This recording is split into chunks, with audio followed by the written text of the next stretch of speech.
Le Flash Info avec le centre de stockage de la Manche. C'est une bataille qui dure. La guerre du camembert oppose en Normandie depuis près de 10 ans industriels laitiers et petits producteurs. Une réunion entre les acteurs de l'AOP Camembert de Normandie au lait cru et ceux du camembert fabriqué en Normandie au lait pasteurisé a eu lieu en début de semaine à Caen sous l'égide de l'Institut national de l'origine et de la qualité pour faire face au manque de lisibilité pour le consommateur qu'entraîne la coexistence de ces deux produits.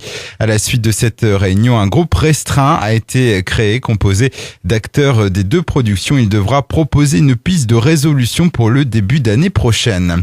Encore un conducteur un peu trop pressé sur les routes de la Manche. Mercredi, un jeune homme de 21 ans, titulaire d'un permis probatoire, s'est fait contrôler à la vitesse de 130 km/h au lieu de 80 sur la départementale 975 à hauteur de Rouffigny, près de Villedieu-les-Poêles. De plus, il a également été contrôlé positif lors du test d'alcoolémie. Son permis de conduire lui a été retiré sur le champ. Il sera prochainement convoqué en justice. Un tracteur en mauvaise posture hier sur une petite route au croisement de la D15 sur la commune de Raveneville. L'engin agricole attelé à une remorque a vraisemblablement dérapé sur l'accotement et s'est retrouvé dans le fossé. Un accident spectaculaire qui n'a fait heureusement aucun dommage corporel, à part peut-être une belle frayeur pour le conducteur. Un spectacle à jouer, c'est ce soir à l'Agora des Cœurs de Reville, une manifestation solidaire organisée chaque année avant les fêtes par le Centre communal d'action sociale de l'association Épisode. Marie-Claire Baudin, maire adjointe de la commune déléguée des Cœurs de Reville, nous explique le principe de cette soirée et nous présente le concert. Oui, le principe est simple.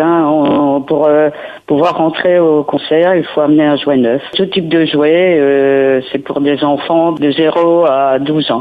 Alors on va voir sur scène donc Samuel Muller, qui est professeur de musique au PLE, accompagné de ses élèves. Il proposera un répertoire pop et chansons françaises. Tout ça c'est bénévole, c'est des gens qui viennent bénévolement pour nous animer notre soirée. Et Samuel est venu déjà plusieurs fois et c'est lui qui a commencé d'ailleurs il y a 20 ans. Marie-Claire Baudin, donc au micro de Benoît. Sachez que 200 enfants bénéficient chaque année de cette manifestation. Un spectacle à un jouet, c'est donc ce vendredi à 20h30 à l'Agora des Cœurs de Reville. Et puis un mot de handball pour terminer. La JS Cherbourg, actuellement en difficulté dans son championnat de Pro League, se déplace ce soir à Créteil. Une fois encore, la tâche s'annonce compliquée pour les Mots face à un adversaire clairement paré pour l'accession à la division supérieure. Créteil-Cherbourg, coup d'envoi à 20h30. Le Flash Info vous a été présenté par Landra, centre de stockage de la Manche à Digueulville. Pour en savoir plus et visiter notre centre, 0810 120 172, coup d'un appel local.